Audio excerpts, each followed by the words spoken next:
Hey guys, today I wanted to do a video on a few tips for elk calling and just for elk hunting in general.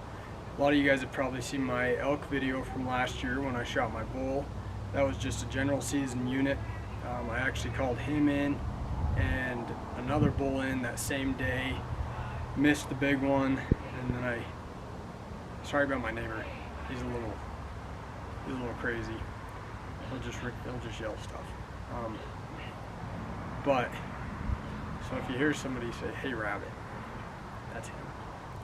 I missed the first shot of the big bull, and then I actually called in a little 5-point behind us, but by that time I had already stopped the big bull, turned him around, he was headed back, and I knew he was coming back. So, passed on the 5-point, ended up killing my big bull, and super happy with him. I know he's not a giant, but super happy with him. And the Idaho elk hunt actually starts it actually started today, but I'm not going to be able to go until Saturday. So I've got like 5 days till I get back out. So I wanted to give you a few tips. I'm going to give you 3 tips. We'll kind of talk about those, and then I'll show you a few things with the elk call that I do most frequently, maybe my favorite elk calls, a few things like that. So firstly, my 3 tips.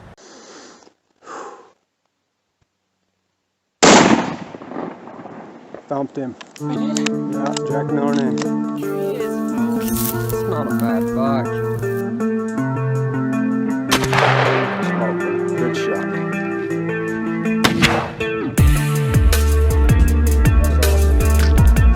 So cool.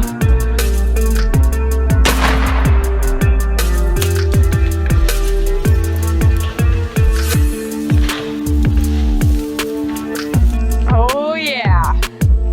That's awesome. Oh my. Hey Dad. Yeah, buddy, huh? Look at that. That is why we do it. Oh my god.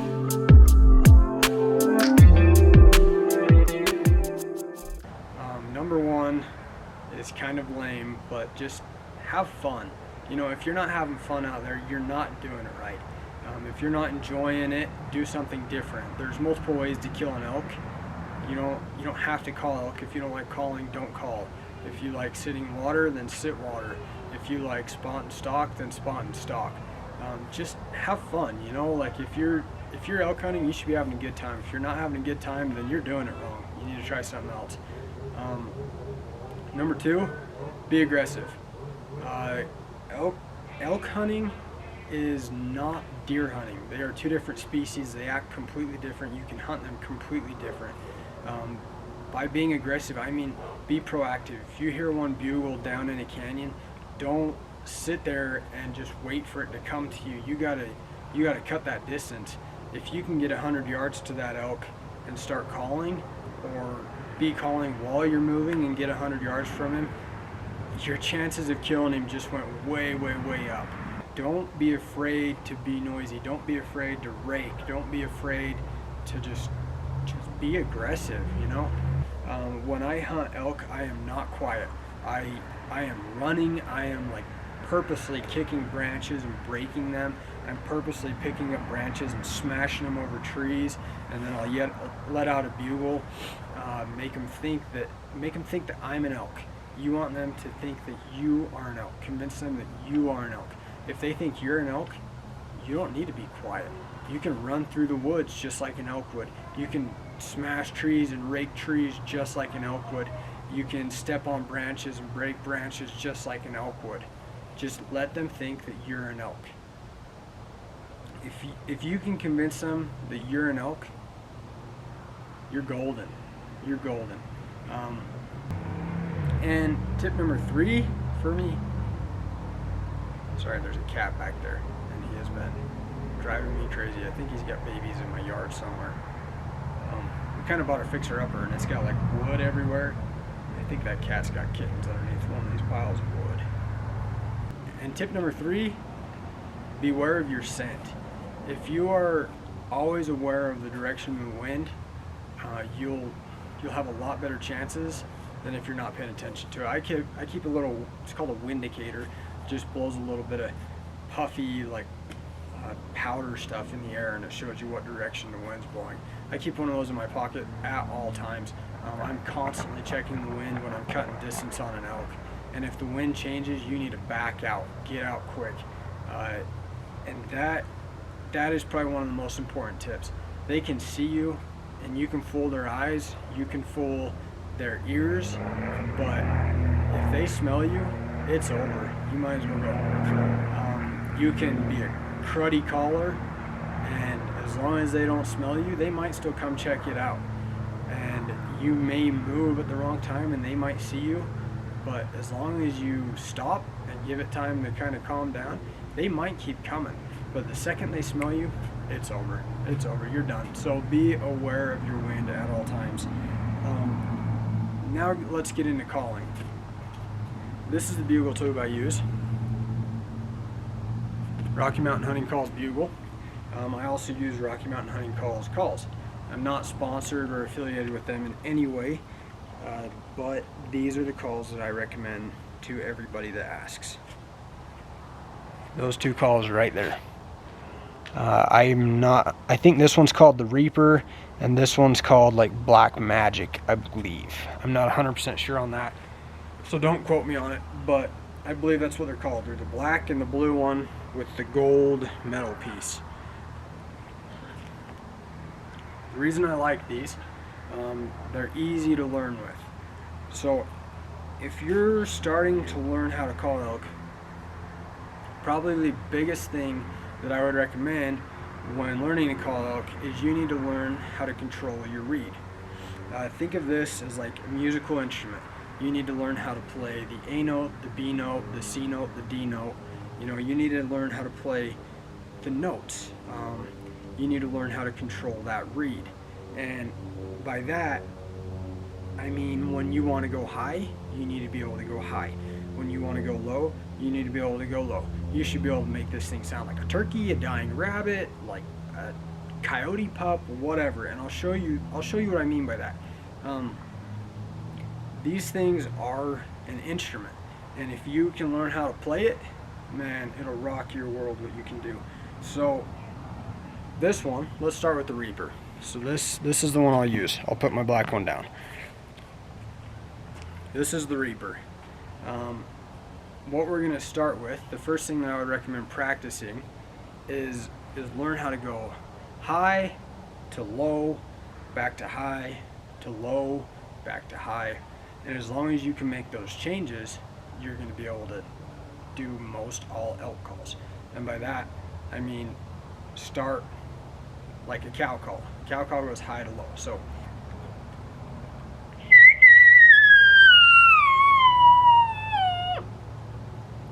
practice that. Go high to low.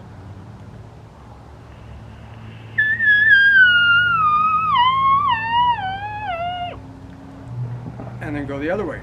Go low to high.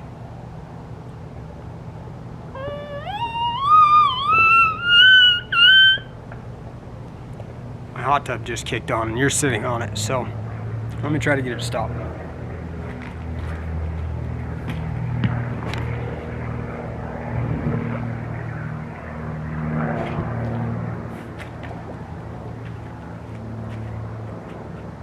So once you've learned how to go high to low, start doing it faster.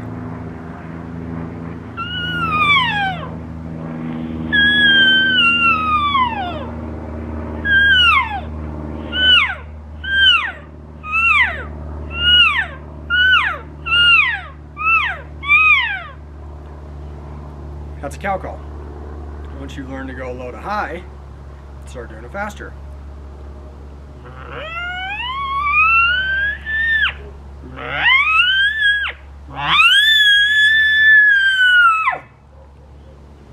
That's a bull call. So if you can learn to go high to low, low to high, and I would practice going slowly. Try to hit different pitches and then work into it, you'll get better. So then you'll basically have like the two most important calls, the cow call and the bugle.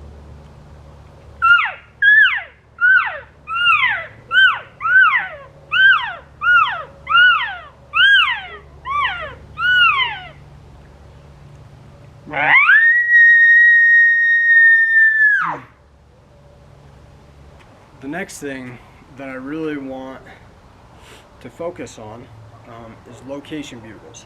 Everybody does this differently. Once you've learned how to bugle, now it's important to know when to bugle, what bugle to use. For me, a location bugle, I am hunting pretty much any legal bull. Where I hunt, I can actually shoot a cow or a bull, but I won't shoot a cow until like the last day, just for meat purposes. So I'm gonna start trying to be not as aggressive. I want to sound like a small elk, because I am targeting any elk. So I don't want to be overbearing and scare off the little guys. If there's just a raghorn 4-point in the canyon, I still want to know about it, because that's an elk that I'm gonna hunt still. I'm not gonna turn around and leave that bull. So I start when I do a location bugle, the location bugles that I like. I don't go low at all. I don't start low, because big bulls start low. Big bulls start raspy. Younger bulls, they start high and they're just like screamy, and they're just, yeah. I'll show you what I mean. So when I locate a bull, this is what I do.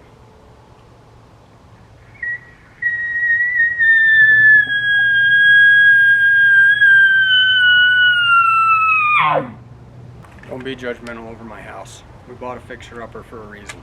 It's got some holes in the siding right there. It's got one over here. Don't be judgmental. We just bought it.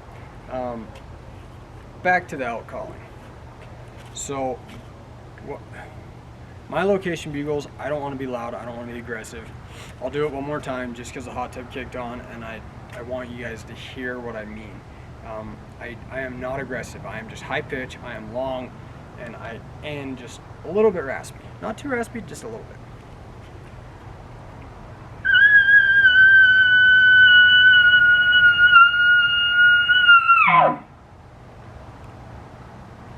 That's my location bugle.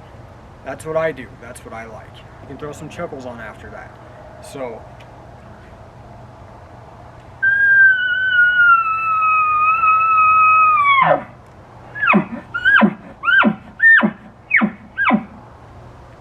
something like that. That's the only time that I use that little long bugle, is when I'm locating. If I get a bull to respawn and he doesn't sound very big, I'm gonna respond smaller than he is. I always want to stay smaller. Stay smaller. So this is how I would respond if a young bull responded to me.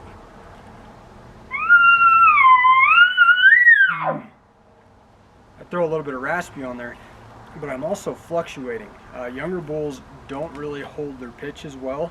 They fluctuate, and so I'm trying to sound like young, wimpy, and a little bit desperate.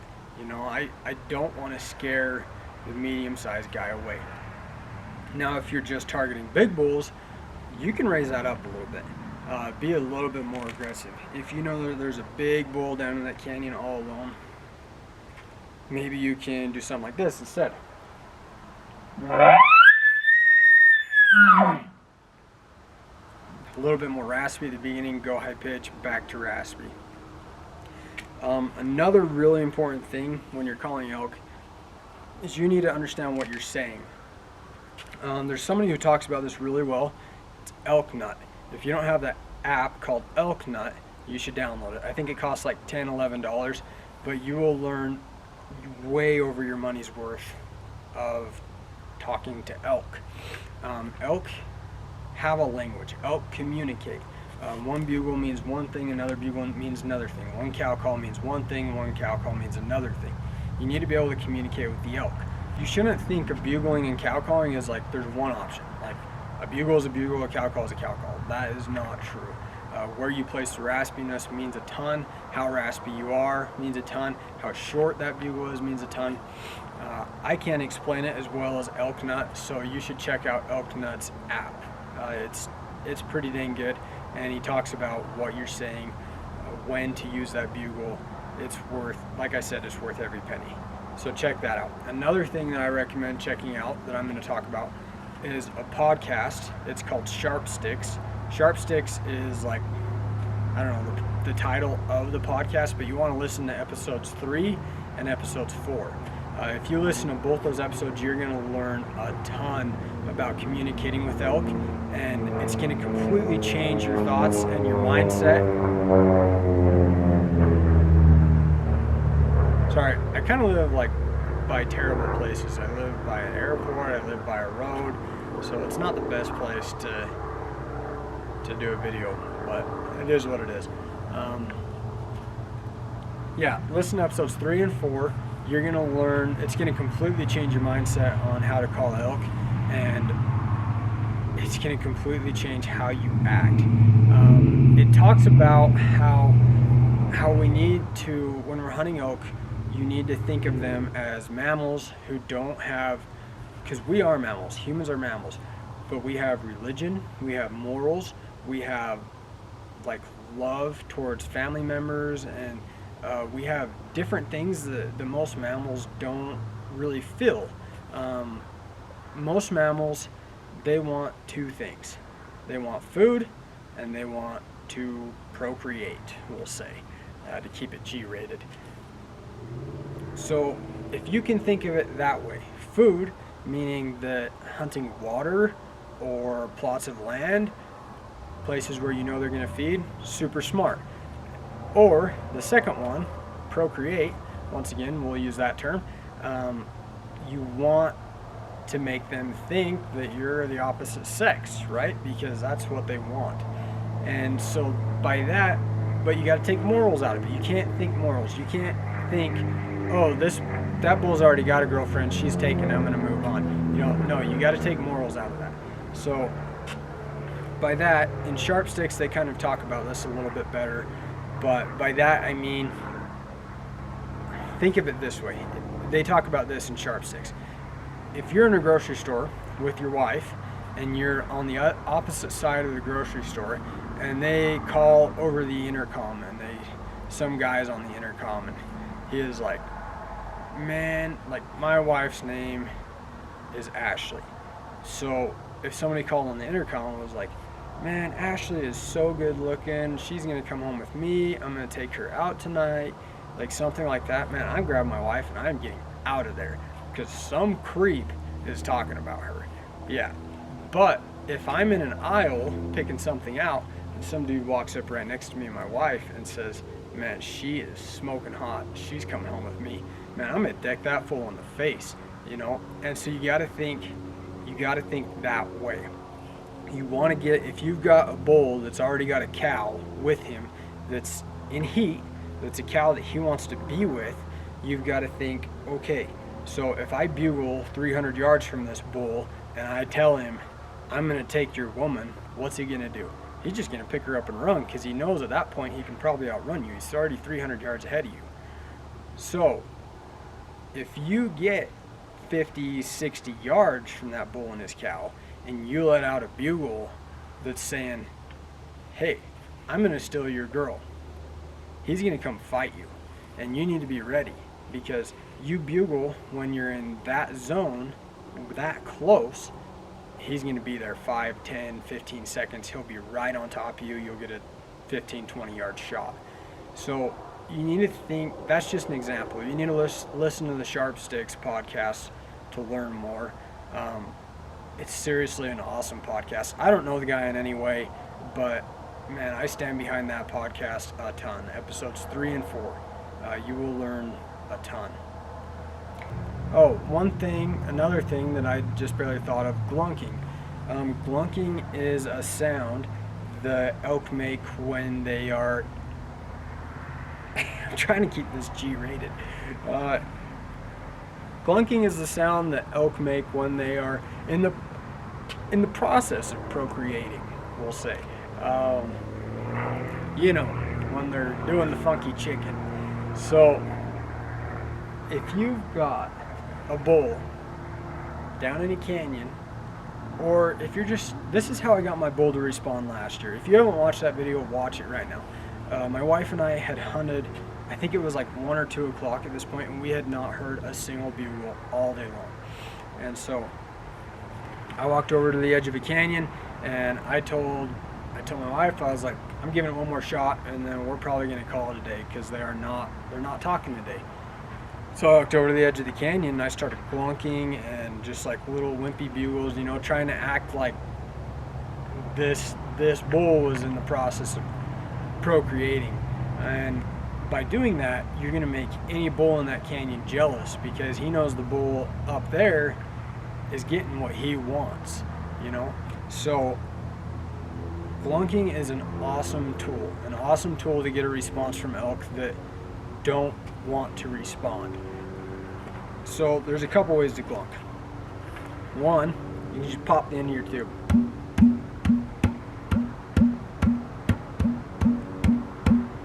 I know, sounds super simple, doesn't sound like anything an elk would do, but trust me, it works awesome. So that's one way to glunk. That's not the way I choose to glunk. You can also do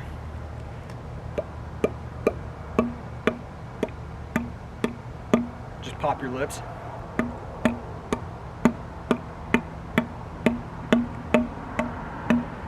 can pop your lips. Or what I do is I say uck, uck, uck. So you're basically saying yuck without the yuh. You're saying uck, uck, uck.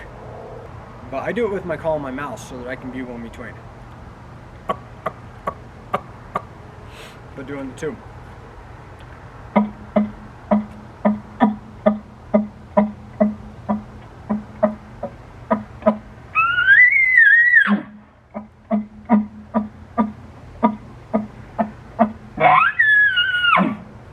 That's something that I do a lot. If you want to see more, you need to watch my elk video from last year, and you'll see how I use that to get that bull to respond. And that was the first bugle we had heard all day, and that was the only thing he would respond to. And that's the bull that I ended up killing. So if you have any more questions, if you have any comments, please leave them. Please subscribe if you want to learn more.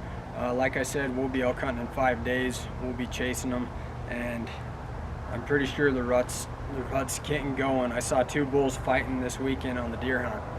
So it's getting exciting. I'm getting pumped. But please subscribe if you haven't. Like I said, we enjoy all the comments. We enjoy everything you guys have to say. So please comment. Sorry about the airplanes. Sorry about the cars. But that's all I got. So, but thanks for watching, guys. And see you next time. Peace out.